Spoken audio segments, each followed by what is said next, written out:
मी उल्का उद्धव पटवर्धन, उल्काच किचनमध्ये आपणा सर्वांचं स्वागत आहे। मी आज आपल्याला गरम मसाला करून दाखवणार आहे। आपण जो जनरल अगदी घरगुती गरम मसाला करतो तो मी करून दाखवणार आहे। त्याच्यासाठी घेतलेलं साहित्य दाखवते आणि हे साहित्य फक्त आपल्याला गरम करून घ्यायचं आहे। हे अगदी म्हणजे भरडलं जाणार नाही, मिक्सरला वाटलं जाणार नाही, म्हणून थोडं मी सगळं हे गरम करून घेणार आहे। हे पहिल्यांदा धने घेतलेले आहेत, ही बडीशेप आहे, 1 वाटी धने आहेत, अर्धी वाटी बडीशेप आहे। बाकी हे सगळं साहित्य अंदाजानं घेतलेलं आहे। दालचिनी आहे, हे लवंगा आहेत, हे फूल आणि चक्री फूल, शहाजिरं असं थोडं थोडं घेतलेलं आहे। हे बाद्यान आहे, ही मोठी वेलची आहे, हे काळं मिरी आहे, ही जायपत्री आहे आणि हे तमालपत्र आहे। असं एवढं मी साहित्य घेतलेलं आहे आणि याच्यापासून आता आपण गरम मसाला करणार आहोत। आधी प्रथम काय करते तर धने भाजायचे, ते भाजून घेते। बडीशेप माझी भाजलेलीच आहे, पण धने भाजून घेते। जरा गरम करणं, भाजणं याचा अर्थ पूर्ण भाजायचं नाही आहे, तर गरम करायचं आहे।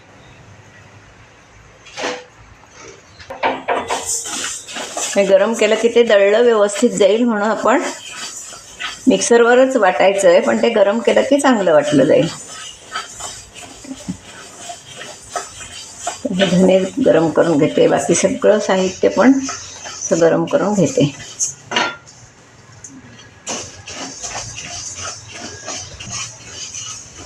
हा गरम मसाला उसळीला, आमटीला मस्त लागतो। आपण केलेलं म्हणजे आपण काय काय घातलं हे आपल्याला माहिती असतं, त्याच्यामुळे कमी जास्त करता येतो घालताना।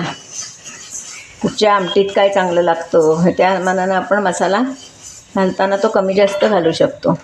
तर आपले हे धने चांगले गरम झालेले आहेत, तर मी हे काढून घेते। असंच सगळं थोडं थोडं आहे ते भाजून घेणार। लवंग, काळं मिरी, हे जायपत्री, हे बघा जरा जरा असं गरम करून फक्त घ्यायचं।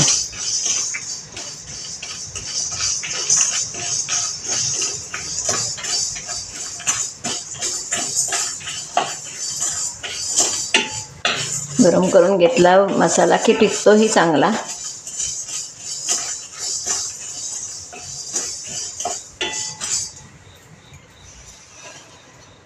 तर हे मी काढून घेते।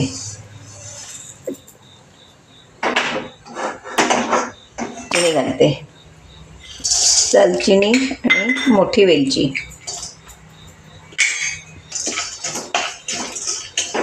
सुंदर वास सुटला आहे।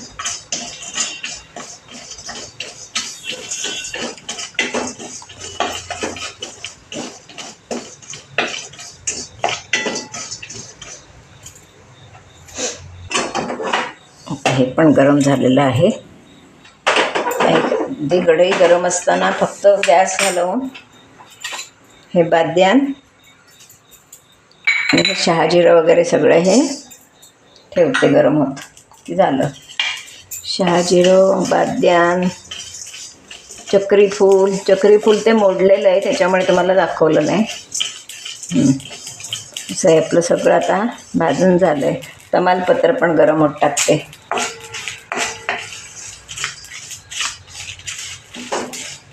गरम कढईत तेवढं गरम होईल।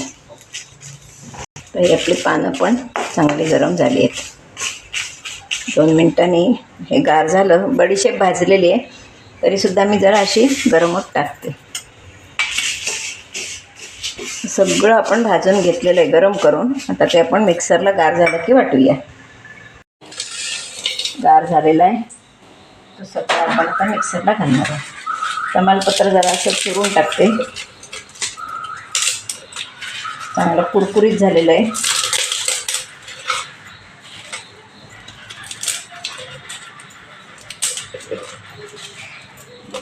सगळं घालते, आपण मिक्सरला फिरवून घेऊया, काढून घेऊया। हा बघा असा सुंदर आपला मसाला वाटून तयार आहे। आता मी तो बाउलमध्ये काढून घेते।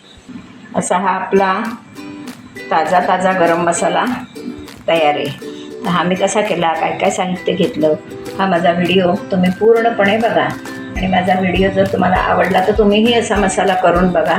आणि आवडला तर लाईक, शेअर, सबस्क्राईब करायला विसरू नका। मला कमेंट बॉक्समध्ये सुद्धा काही सूचना असतील तरी कळवा आणि आवडला तरीही कळवा। धन्यवाद।